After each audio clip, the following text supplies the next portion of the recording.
Madame, mademoiselle, monsieur, bonjour ou bonsoir, où que vous soyez, bienvenue sur TV5 Monde et dans le magazine de l'art de vivre Nec Plus Ultra. Aujourd'hui, nous faisons la part belle à quelques valeurs sûres sommaires. Visiter la FIAC, c'est tout un art. Ce restaurant, une bonne graine de bistrot. Et Renaud Pellegrino nous prend la main dans ses sacs. Puisque vous êtes déjà au courant, c'est en courant que nous filons à la FIAC qui cette saison a accueilli 70 644 visiteurs exactement. Puisque vous êtes plus d'une dizaine de millions à nous regarder, je vous laisse le soin de faire le calcul du taux de progression. Mais place à l'art, visite. La sélection des galeries, c'est tout un art pour la FIAC. Un savant dosage d'artistes connus et de nouveaux talents pour attirer des collectionneurs du monde entier. Cette année, le Grand Palais a accueilli plus de 180 exposants venus de 25 pays différents. Nous utilisons pour la première fois depuis des décennies cet espace sublime qui est le Salon d'honneur, qui est le cœur historique de l'ensemble architectural Palais de la Découverte Grand Palais. Cela m'a permis de créer non pas un nouveau secteur, mais disons une zone où toutes les galeries se reconnaissent. Il y a un esprit de communauté. Les propriétaires ont, on va dire, entre 40 et 50 ans. Ils ont 15-20 ans de métier. C'est donc une génération un peu plus jeune que les grandes galeries leaders au centre de la nef, mais ce sont néanmoins des galeries vraiment économiquement très puissantes et qui sont connues dans l'art contemporain d'aujourd'hui. Cette année, la foire est placée sous le signe de la diversité. On voit montrer à la FIAC des artistes de la génération, par exemple, de Bertrand Lavieille, qui expose actuellement au Centre Georges Pompidou, ou encore, dans une plus jeune génération, la très belle pièce de Pierre Huyghe, I Do Not Own Snow White, ou Philippe Parreno, chez Air de Paris, avec ses speech bubbles. Ce sont des artistes qui sont reconnus internationalement. Remontons un peu plus loin dans le temps, un autoportrait de Andy Warhol, du milieu des années 60, qui est un tableau que je trouve particulièrement beau. Présent à la FIAC, Tadeusz Ropac qui vient d'ouvrir un nouvel espace à Pantin, près de Paris. Pour cette édition de la FIAC, nous avons par exemple une toile de Georges Paselitz de 68. Ça, c'est une toile de fracture, c'est très important dans l'époque. Mais nous avons aussi une toile de Paselitz très récente de cet été, et c'est un autoportrait de lui avec sa femme. So, ça, c'est intéressant, deux pièces d'une artiste de différentes époques. Nous avons aussi des sculptures ici avec Anthony Gormley, un des plus grands sculpteurs de l'Europe. Il vit à Londres. Il a fait le choix d'artistes très variés, il a l'œil. Jason Martin, il est un jeune artiste, toujours jeune, d'école britannique. Ça, c'est un des groupes de Young British Artists de l'année 90. Et maintenant, il vit entre Londres et Lisbonne. Il a deux ateliers. Et il est le grand artiste faire le peintre abstrait, mais c'est toujours avec une langue très expérimentale et très nouvelle. Tadeusz Ropac fonctionne d'abord par coup de cœur.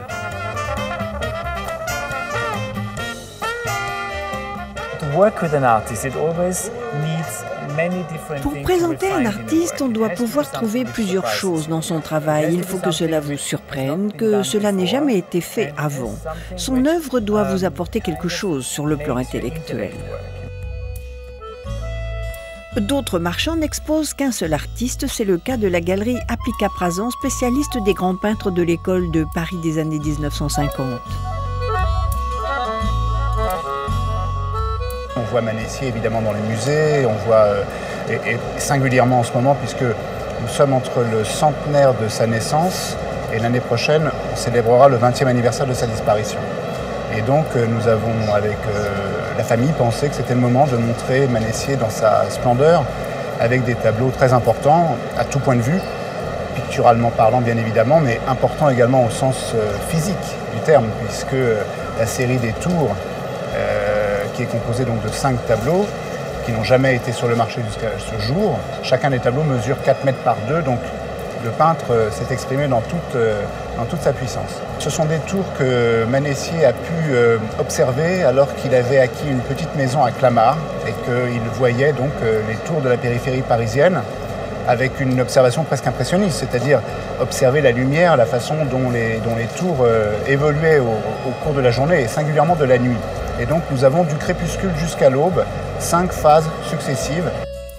Ces peintures ont toutes été réalisées entre 1987 et 1990. Voici par exemple La Tour à l'aube. Cette œuvre prend tout son sens quand les 5 toiles sont rassemblées.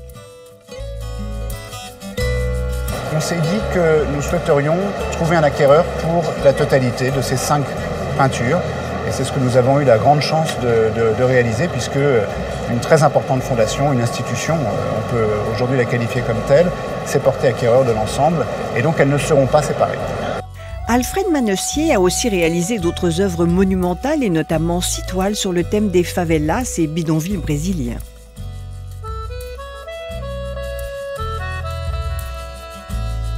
Autre galerie, le Minotaure. Elle a choisi, elle, de composer un stand autour de la musique. À la suite de l'exposition de l'année dernière, l'idée nous est venue de refaire une collaboration avec Bernard Marcadet et Mathieu Mercier pour la scénographie. Et je voulais traiter du rythme et de la musique dans les arts plastiques. Et je discutais, on déjeunait avec Bernard Marcadet qui a dit « mais bien sûr, de la musique avant toute chose, c'est une évidence. » Où on a pris des choses qui sont constructivistes mais qui peuvent être apparentées à des rythmes ou à des portées, ou des choses complètement informelles qui le sont aussi, qui sont de la gestuelle mais qui impriment un rythme, ou alors des œuvres d'artistes contemporains plus fantaisistes ou plus décalées. Benoît Sapiro expose des œuvres de Man Ray à Paul Klee en passant par Pierre Henry. L'artiste a notamment réalisé ce piano de cheval en 1990. On ne montre pas les mêmes choses qu'on montre en général, on essaie vraiment, c'est un exercice de style où on essaie de faire cohabiter et vivre des pièces qui ont parfois quasiment un siècle de différence. Et puis on rencontre des œuvres, on rencontre des artistes et de ces rencontres naissent des expositions et des projets. C'est une vie qui est faite beaucoup de rêves. La FIAC, c'est un temps de rencontres privilégiées entre tous les acteurs du secteur.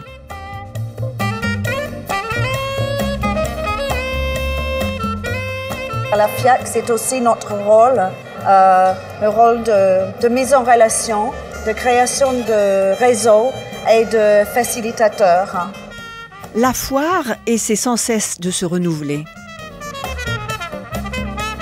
En tout cas, majoritairement, des artistes jeunes, défendus par des galeries jeunes. Ce sont les artistes de demain. On a adoré Fabienne Verdier. À la FIAC, l'art à tout prix, même les plus fous, a séduit les collectionneurs. Malgré la crise, les ventes ont été à la hauteur. 2012 restera un bon cru.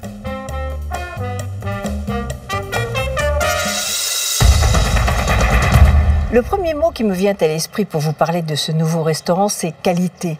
Je ne parle pas seulement des ingrédients qui sont dans l'assiette et qui pourraient émoustiller nos papilles, vous allez voir. Semilla signifie graine en espagnol. L'idée de ce restaurant a germé dans la tête de 2 amis gourmets, l'américain Juan Sanchez et le néo-zélandais Drew Harray. Côté fourneau, une brigade virevoltante dirigée par le meilleur ouvrier de France en 2011, Éric Trochon. Le client voit tout, la cuisine est ouverte sur la salle. Dans ce bistrot, la convivialité n'est pas un vain mot. C'est de créer un endroit que les gens peuvent venir tous les jours s'ils veulent et s'éclater. Une ambiance décontractée, pas trop stricte, avec une cuisine décontractée, avec une base très bien fondée. Ici, on privilégie le bon produit pour une cuisine sans chichi.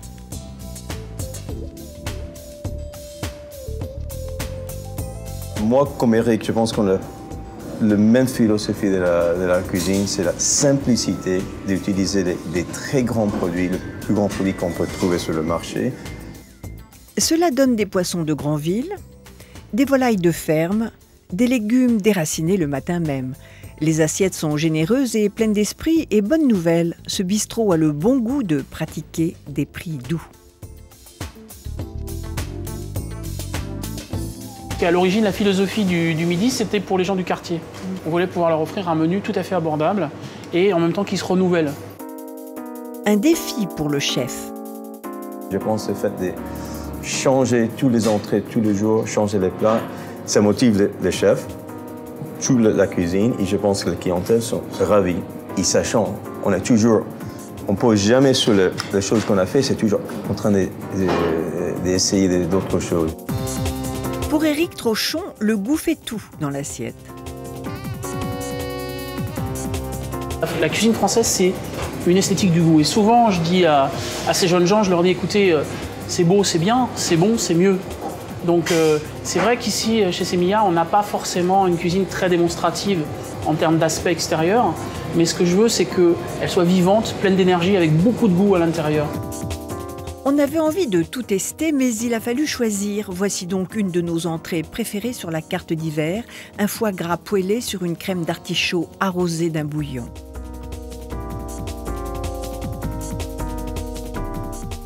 C'est un petit plat qu'on a mis à la carte là, pour cet hiver. Donc là, je prends des artichauts, on prend que les cœurs. Là. Après, on va utiliser les feuilles pour faire un bouillon qui va être servi en fait avec l'artichaut. Je prends mes feuilles d'artichaut, surtout les plus vertes, celles qui m'intéressent sont celles qui sont bien vertes. Je les mets dans une casserole et je vais mettre de l'eau froide dessus. Les cœurs d'artichaut sont nettoyés, certains seront dégustés crus. Là, ce que je veux, c'est avoir un petit peu de croquant sur mon artichaut. Dans ce plat, en fait, il y a un jeu de texture où on a l'artichaut que je vais laisser cru et le foie gras qui va être un petit peu croustillant, mais en même temps très mou à l'intérieur. Notre secret, c'est qu'on le farine très légèrement, mais avec de la farine de pois chiche. En fait, la farine de pois chiche, on n'a pas cette impression de pâteux, alors que sur une farine classique, le fait de la mettre sur la plancha ou à la poêle Tefal va torréfier la farine. Et ça donne un goût qui n'est pas très agréable. Donc la farine de pois chiche, elle colore en donnant un côté très croustillant. Et ça se fait surtout au dernier moment, c'est très important. Le foie gras poêlé, le chef réalise la crème. Les artichauts sont assaisonnés et plongés dans de l'eau bouillante.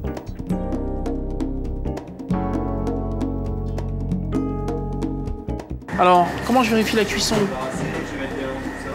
Je pique, si je traverse facilement, mon artichaut est cuit.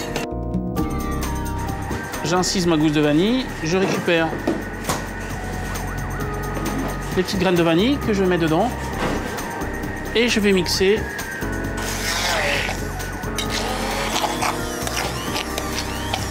De façon à obtenir une purée assez lisse. Je vais vérifier l'assaisonnement. Elle est un petit peu épaisse. Donc je vais la passer dans un petit tamis pour avoir quelque chose de très fin, très fluide.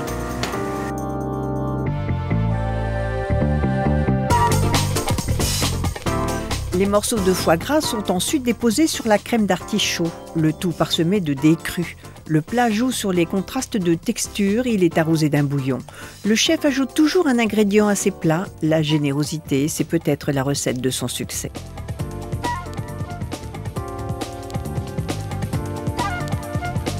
Il y a aussi cette notion de faire de la cuisine pour offrir, comme un moyen de communication. Ça, j'y crois beaucoup. Un moyen de toucher les gens, de toucher les autres. Une cuisine pleine de goût, une addition qui n'est pas indigeste. Le Semilla, c'est de la bonne graine de bistrot.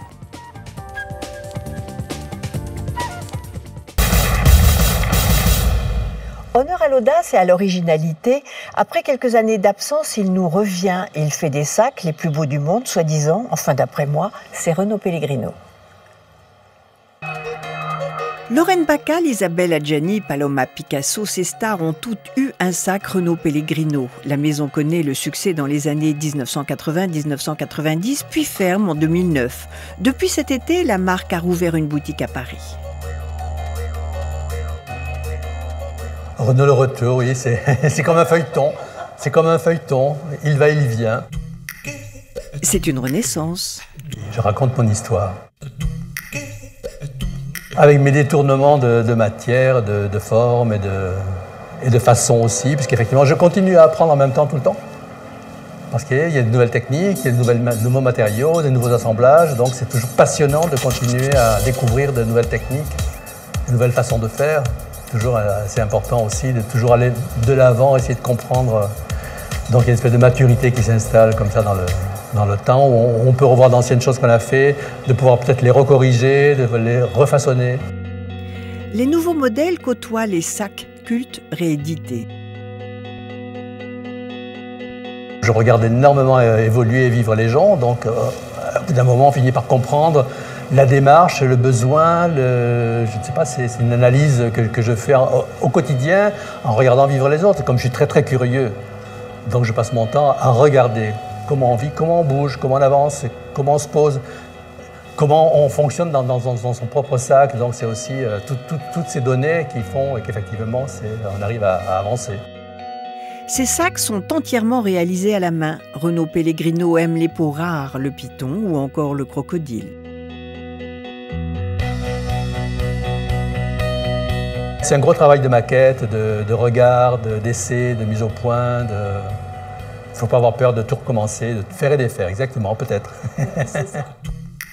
Chaque saison est issue du dialogue entre l'artiste et les doigts de fée de son atelier.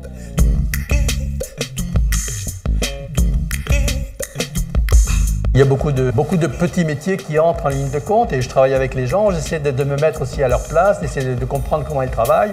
Donc pour moi, c'est toujours de l'apprentissage parce que finalement, souvent une technique qu'il y a chez eux peut m'aider moi à avancer dans mon travail aussi. Donc effectivement, il y a tout un croisement qui se fait et j'essaie de m'adapter à leurs possibilités, à leurs fonctions, donc comme ça, c'est un travail, un échange. C'est la fine fleur de l'artisanat. Ce que j'adore, c'est la réflexion, là où il n'y a même pas l'idée, et réfléchir et penser. Et souvent, il y a la matière qui vient aider aussi, parce que souvent, il y a une matière très inspirante, donc automatiquement, on va essayer de la magnifier à partir de rien et de s'imaginer, à partir d'un geste, peut-être aussi, de quelque chose, ou de l'attitude qu'on aimerait que quelqu'un ait. C'est comme si on écrivait une phrase, et puis qu'on la mette en volume.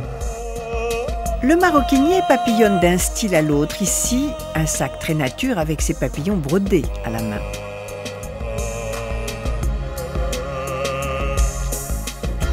Pour ce modèle, il privilégie les jeux de matière. Le résultat, un sac au poil pour être à la mode.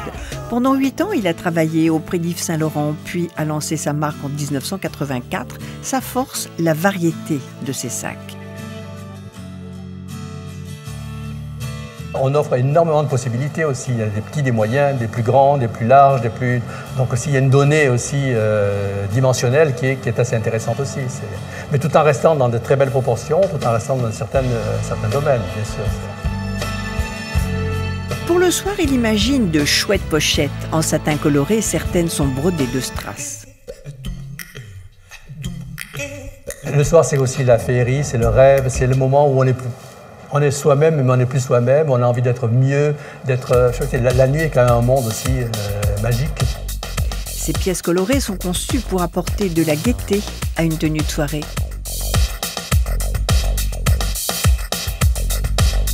Ce sont des couleurs qui sont flatteuses aussi. C'est des couleurs qui enrichissent un vêtement, des couleurs qui... C'est toujours...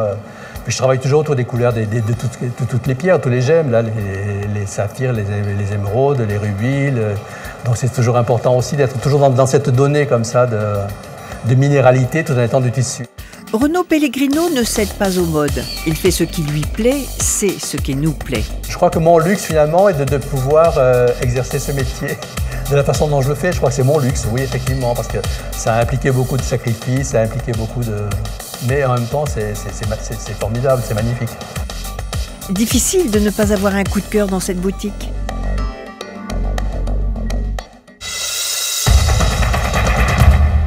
Le seul problème, c'est que c'est cher et même très cher, mais rien ne nous empêche de rêver. Merci de votre fidélité.